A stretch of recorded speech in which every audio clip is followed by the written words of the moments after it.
नमस्कार। तो आज के सेशन में हम यहाँ पर बीएलएड एंट्रेंस एग्ज़ाम से संबंधित जो प्रश्न जो पूछे गए हैं और जो पूछे जाने की संभावना है हम उसको देखेंगे। जैसा कि आपको पता ही होगा कि हमने बीएलएड का जो सिलेबस था अब उसको हमने समझा रखा है और मैं ख़ुद एक बीएलएड का छात्र हूँ। ठीक है, ये हमारा 3rd ईयर है और पिछले 2 साल से लगातार हम यहाँ पर तैयारी करवा रहे हैं। तो ये पहली क्लास होगी हमारी। इसी तरीके से हम पूरी क्लास को यहाँ पे अटेंड करेंगे। एट द लास्ट तक हम जैसे हमारा सिलेबस यहाँ पे समाप्त होता है, हमने यहाँ पे आपके लिए कुछ यहाँ पे टेस्ट सीरीज़ लिख रखी है जो कि आपको डिस्क्रिप्शन बॉक्स में आगे के वीडियोस में मिल जाएंगी लिंक, तो आप उसके माध्यम से वहाँ पे टेस्ट भी दे सकते हैं।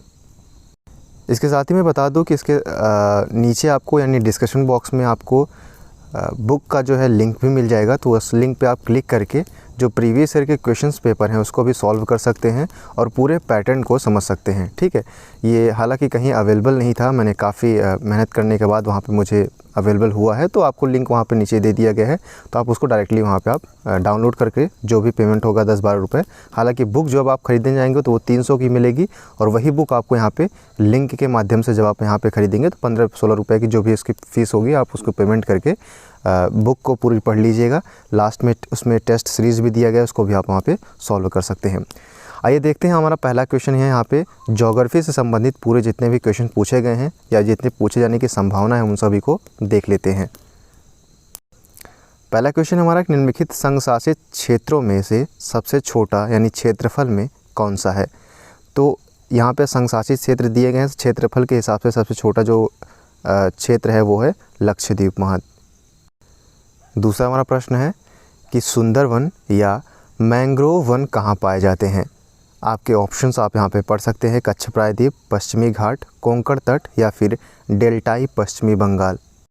इसका जो राइट आंसर होगा वो सुंदर या मैंग्रोव वन कहाँ पाए जाते हैं, तो डेल्टाई पश्चिमी बंगाल में पाए जाते हैं। ठीक है, option D will be the correct answer. वही हमारा अगला प्रश्न है कि हीराकुंड बांध किस नदी पर बनाया गया है। आपके ऑप्शन है महानदी, गोदावरी, कावेरी, पेरियार।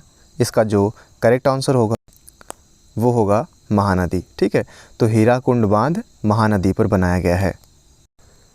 वही हमारा अगला प्रश्न है कि एकीकृत इस्पात संयंत्र जो भारतीय इस्पात प्राधिकरण अर्थात सेल के प्रबंध के अंतर्गत नहीं आता, निम्नलिखित में से किस स्थान पर है। इसका करेक्ट आंसर हो जाएगा जमशेदपुर। ठीक है, तो एकीकृत इस्पात संयंत्र जो भारतीय इस्पात प्राधिकरण के अंतर्गत नहीं आता है वो है जमशेदपुर में, जबकि भिलाई, दुर्गापुर और राउरकेला ये तीनों जो इस्पात संयंत्र है ये भारतीय इस्पात प्राधिकरण के अंतर्गत आते हैं। वही हमारा अगला प्रश्न है कि रावी नदी पर निर्मित देश का सबसे ऊंचा बहुउद्देशीय बांध कौन सा है। तो पहली चीज़ आपको ध्यान रखनी है कि रावी नदी पर स्थित है ये बांध और देश का सबसे ऊंचा बहुउद्देशीय बांध है। ठीक है, तो इन 2 चीज़ों को आपको यहाँ पे ध्यान रखना है। आपके ऑप्शन है भाखड़ा नांगल, कहलगांव, रणजीत सागर बांध या फिर रिहंद बांध। देश का सबसे ऊंचा बांध यहाँ पे पूछा है तो रणजीत सागर बांध यहाँ पे हो जाएगा जो कि रावी नदी पर स्थित है। हमारा अगला प्रश्न है कि ताप विद्युत परियोजनाओं के संदर्भ में निम्नलिखित में से कौन सा जोड़ा सही है। यानी इसमें ताप विद्युत परियोजनाएं दी गई हैं, किस राज्य में है, आपको सही जोड़ा आपको यहाँ पे बताना है। तो इसका जो सही आंसर हो जाएगा वो है कावास जो कि गुजरात में है। ठीक है, वहीं अगला प्रश्न हमारा है कि पूर्वी भारत का सुंदरवन का एक उदाहरण पूछा गया है। पूर्वी भारत का सुंदरवन का आपको एक उदाहरण बताना है। तो इसका जो करेक्ट आंसर हो जाएगा, इसका उदाहरण है मैंग्रोव पारिस्थितिकी तंत्र का। ठीक है, जो पूर्वी भारत का सुंदरवन किसका उदाहरण है, तो मैंग्रोव पारिस्थितिकी तंत्र का एक उदाहरण है। वहीं अगला प्रश्न हमारा है, एक तरफ आपको बांध दिया गया है और वहीं दूसरी तरफ राज्य दिए गए हैं, तो आपको इनमें से कौन सा मिलान करना है। ठीक है, इनमें से बांध कौन सा बांध कुछ राज्य में है, इस चीज़ को आप यहाँ पर बताना है। तो इसका जो करेक्ट आंसर हो जाएगा ए का 2, यानी हीराकुंड बांध जो है वो उड़ीसा में है। ठीक है, हीराकुंड बांध आपका कहाँ है, उड़ीसा में है। इसी तरीके से मेंटर जो है वो तमिलनाडु में है, मिट्टा जो है तमिलनाडु में है और महानदी जो है वो छत्तीसगढ़ में है और अलमाटी जो है वो कर्नाटक में है। ठीक है, इस तरीके से आप यहाँ पे देख सकते हैं इसको। अगला प्रश्न हमारा है कि निम्नलिखित में से वह कौन सी नदी है जिसका उद्गम भारतीय क्षेत्र में नहीं है। ठीक है, आपको उस नदी का नाम बताना है जो कि जिसका उद्गम क्षेत्र भारत में नहीं है, तो वो है ब्रह्मपुत्र। ठीक है, ये कहाँ से निकलती है, मानसरोवर झील कहाँ से है, ठीक है। मानसरोवर झील के किस स्थान से निकलती है, आपको कमेंट बॉक्स के माध्यम से बताना है। इसी के साथ में दोस्तों अगला जो हमारा प्रश्न है वो है, निम्नलिखित में से किसका सही मेल बाघ आरक्षित क्षेत्र परियोजना के साथ नहीं बैठता है, ठीक है। तो यहाँ पे पेंच गढ़वाल में नहीं है, जबकि सरिस्का अलवर में है, वाल्मीकि हजारीबाग में है, नागार्जुन सागर जो है श्रीशैलम में है। ये तीनों जो है बाघ आरक्षित क्षेत्र परियोजनाएं अपने स्थान से मैच खाती हैं, जबकि ये सी जो ऑप्शन है यानी पेंच गढ़वाल में नहीं है, ये गलत ऑप्शन है। वहीं अगला प्रश्न हमारा है कि प्रायद्वीपीय भारत की सबसे बड़ी नदी कौन सी है। आपको बताना है कि प्रायद्वीपीय भारत की सबसे बड़ी नदी कौन सी है। आपके ऑप्शन है नर्मदा, गोदावरी, महानदी या कावेरी। तो जैसा कि आपको पता ही है कि प्रायद्वीपीय भारत की सबसे बड़ी नदी जो है वो गोदावरी है, तो option B will be the correct answer. इसी प्रकार से हमारा अगला प्रश्न है कि निम्नलिखित में से वह राज्य क्षेत्र कौन सा है जिसकी सीमा मिजोरम से लगी हुई नहीं है, यानी मिजोरम से किसकी सीमा नहीं लगती है उसका आपको बताना है। नागालैंड, म्यांमार, असम या त्रिपुरा। देखिए यहाँ पे नागालैंड की सीमा जो है वो मिजोरम से नहीं लगती है, जबकि म्यांमार, असम और त्रिपुरा ये तीनों जो है दोनों राज्यों और एक देश से जो है सीमा लगती है, किसकी, मिजोरम की। इसको आप यहाँ पे देख सकते हैं। इसी प्रकार से हमारा अगला प्रश्न है, एक तरफ आपको बांध दिया गया है और दूसरी तरफ राज्य है, यानी कौन से बांध किस राज्य में है ये आपको बताना है। इसका जो करेक्ट आंसर हो जाएगा यहाँ पे देख लेते हैं। तो यहाँ पे ए का 4, बी का 3, सी का 1 और डी का 2, यानी तुंगभद्रा जो है वो कर्नाटक में है। इसी तरीके से लोअर भवानी ये जो है तमिलनाडु में है, जबकि इदुक्की जो है आपको पता ही होगा ये केरल में है। इसी के साथ में नागार्जुन बांध जो है वो आंध्र प्रदेश में है। इदुक्की और नागार्जुन ये बांध जो है दोनों इंपॉर्टेंट है, तो इसको आप यहाँ पे याद रखिएगा। इदुक्की जो है वो केरल में है और नागार्जुन जो है वो आंध्र प्रदेश में है। अगला प्रश्न हमारा है कि निम्नलिखित में से वह कौन सी नदी है जिसका उद्गम भारतीय राज्य क्षेत्र में नहीं है, ठीक है। अभी हमने ब्रह्मपुत्र देखा था, तो घाघरा नदी भी जो है वो इसका उद्गम स्थल भारतीय राज्य क्षेत्र में नहीं है, ठीक है। Option D will be the correct answer. जबकि गोदावरी, झेलम और रावी इन तीनों का जो है उद्गम स्थल भारतीय राज्य क्षेत्र में है। वही हमारा अगला प्रश्न है कि विद्युत उत्पादन के लिए नगर अपशिष्टों का प्रयोग करने वाला भारत में पहला शहर कौन सा है। तो विद्युत उत्पादन करने के लिए नगर अपशिष्टों का प्रयोग करने वाला भारत का पहला राज्य है चेन्नई, ठीक है।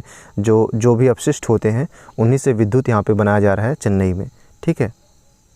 वहीं अगला हमारा जो कि इम्पोर्टेंट क्वेश्चन है कि निम्नलिखित में से कौन सा राज्य भारत में सबसे अधिक मैग्नीज उत्पन्न करता है।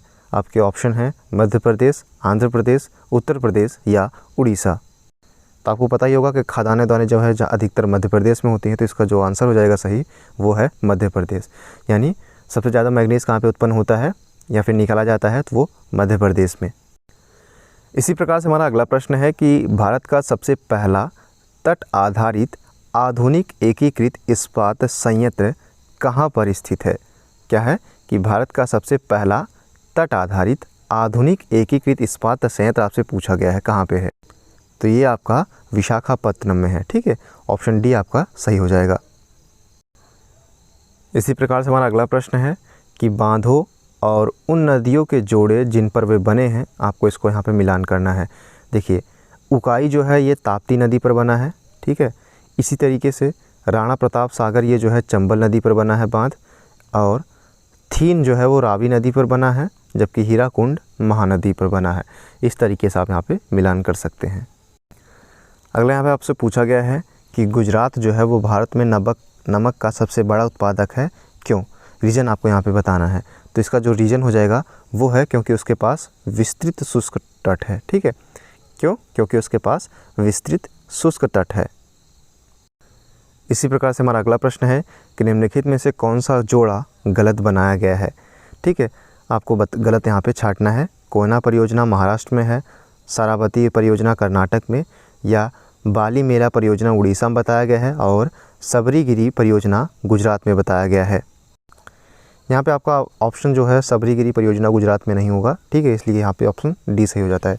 जबकि कोयना परियोजना महाराष्ट्र में है, सरावती परियोजना कर्नाटक में है, और बाली मेला परियोजना उड़ीसा में अवस्थित है।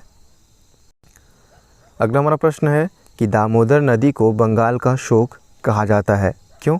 क्योंकि इसमें प्रायः तबाही मचाने वाली बाढ़ आती है। इसी प्रकार से हमारा अगला प्रश्न है कि भारत में लोहा उत्पादन करने की लागत अन्य देशों की तुलना में किस कारण काफ़ी कम है। यानी जो भारत में लोहा उत्पादन होता है वो अन्य देशों की तुलना में देखा जाए तो उसका उत्पादन जो कॉस्ट आता है वो काफ़ी कम है। उसका रीज़न आपको बताना है, क्योंकि जो इसका रीज़न होता है, कोयला और लोहा एक ही क्षेत्र में पाए जाते हैं, जिसकी वजह से लोहा उत्पादन करने में जो है अन्य देशों की तुलना में भारत में कम कॉस्ट पड़ती है। हमारा अगला प्रश्न है कि सल्तोरा पर्वतमाला कहाँ पर अवस्थित है। लद्दाख में, विंध्याचल में, या काराकोरम पर्वतमाला के एक अंग के रूप में, या फिर पश्चिमी घाटों के एक अंग के रूप में। तो काराकोरम पर्वतमाला के एक अंग के रूप में सल्तोरा पर्वतमाला अवस्थित है। ठीक है। हमारा अगला प्रश्न है कि सरदार सरोवर बांध का निर्माण किस नदी पर किया गया है। ताप्ती, माही, चंबल या नर्मदा। तो हमारा अगला प्रश्न है सरदार सरोवर बांध का निर्माण किस नदी पर किया गया है। वो नर्मदा नदी पर किया गया है। अगला प्रश्न हमारा है कि लोहा और इस्पात उद्योग निम्नलिखित में से किस स्थान पर जर्मन तकनीकी सहयोग से लगाया गया था। तो राउरकेला में। ठीक है। लोहा और इस्पात उद्योग कहाँ पर है। ये है राउरकेला में, जो कि जर्मन तकनीकी के सहयोग से लगाया गया है। इसको जो आप यहाँ पे ध्यान रखेंगे। हमारा अगला प्रश्न है कि निम्नलिखित में से कौन सी नहर पश्चिमी बंगाल में स्थित है। ठीक है। तो ये पूर्वी घाटी जो नहर है ये पश्चिम बंगाल में अवस्थित है। अगला प्रश्न हमारा है कि निम्नलिखित में से कौन सी उच्च भूमि तेलंगाना पठार का अंग नहीं है। ठीक है। तेलंगाना पठार का कौन सा उच्च भूमि अंग नहीं है। अरावली। अरावली रेंज कहाँ पर है, किस राज्य से होकर जाती है। ठीक है। अरावली की पहाड़ियाँ, अरावली रेंज। तो आपको ये कमेंट बॉक्स के माध्यम से बताना है। ठीक है। इसी प्रकार से हमारा अगला प्रश्न है निम्नलिखित में से कौन सा शिपयार्ड भारतीय नौसेना के लिए युद्धपोतों का निर्माण करता है। ठीक है। तो ये है मझगांव डॉक्स, जो कि मुंबई में है। ये ऐसा शिपयार्ड है जो कि भारतीय नौसेना के लिए युद्धपोतों का निर्माण करता है।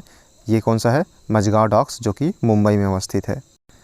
अगला हमारा प्रश्न है कि टिहरी बांध को निम्नलिखित में से किस नदी से पानी मिलता है। टिहरी बांध किस नदी पर पानी लेती है। तो ये है घाघरा नदी से पानी लेती है। ठीक है।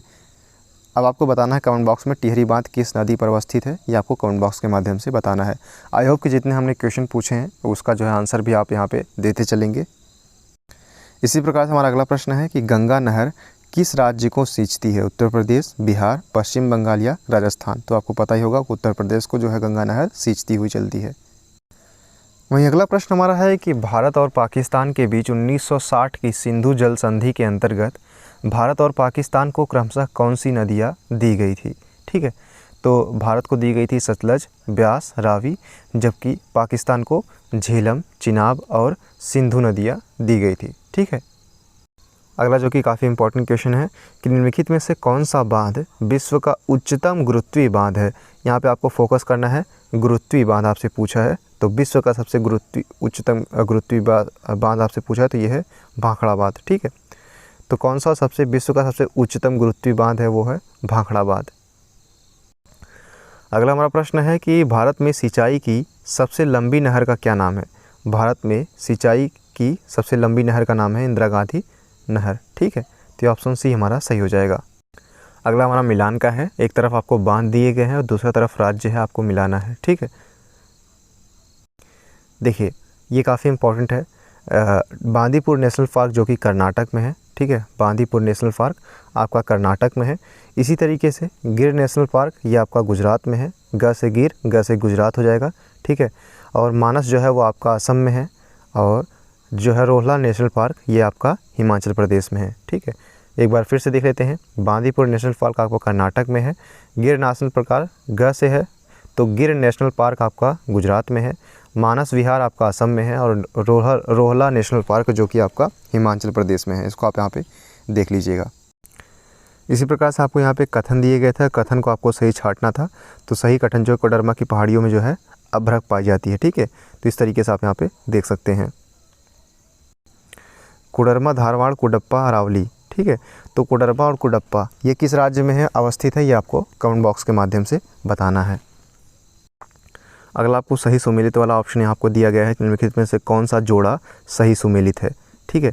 तो उकाई परियोजना जो कि गुजरात में है ये सही सुमेलित है, बाकी सारी गलत है। अगला हमारा प्रश्न है कि प्रसिद्ध गिर वन कहाँ पर अवस्थित है। तो गिर वन जो है वो ग से गुजरात हमने देखा भी था, और ग से गिरवन। ठीक है। अगला हमारा पूछा गया है कि भारत का मानक समय ग्रीनविच मध्यम से कितने समय आगे है या फिर पीछे है। तो 5.5 घंटे आपको पता ही होगा कि आगे है। भारत की ग्रीनविच रेखा जो लाइन है वो भारत के किस प्रदेश से जाती है, और मान लीजिए मैंने बता दिया, चलिए उत्तर प्रदेश से। ठीक है। अब ये किस स्थान से होकर निकलती है ये आपको कमेंट बॉक्स के माध्यम से होकर बताना है। अगला हमारा प्रश्न है, इंपॉर्टेंट है, कि जादूगोड़ा की खाने प्रसिद्ध हैं। यूरेनियम की भंडारों के लिए जो है वो जादूगोड़ा की खाने प्रसिद्ध हैं। अगला प्रश्न है कि क्षेत्रफल की दृष्टि से निम्नलिखित भारतीय राज्यों में से सबसे अधिक वन आच्छादन किस राज्य का है। ये है मध्य प्रदेश का। अगला प्रश्न आपसे पूछा गया है कि निम्नलिखित में से कौन सी जल विद्युत परियोजना तमिलनाडु में नहीं है। देखिए, अलियार, पेरियार और कुंदाह, ये तीनों जो है परियोजनाएं जल विद्युत परियोजनाएं तमिलनाडु में है, जबकि इडुक्की यहाँ पर नहीं है। इडुक्की जल विद्युत परियोजना किस राज्य में है ये आपको कमेंट बॉक्स के माध्यम से बताना। अभी हमने मिलान भी किया था। अगला हमारा प्रश्न है कि पश्चिम बंगाल की जो सीमाएं हैं वो कितने देशों के साथ में लगती हैं। तो पश्चिम बंगाल की सीमाएं 3 देशों के साथ में लगती हैं। ठीक है।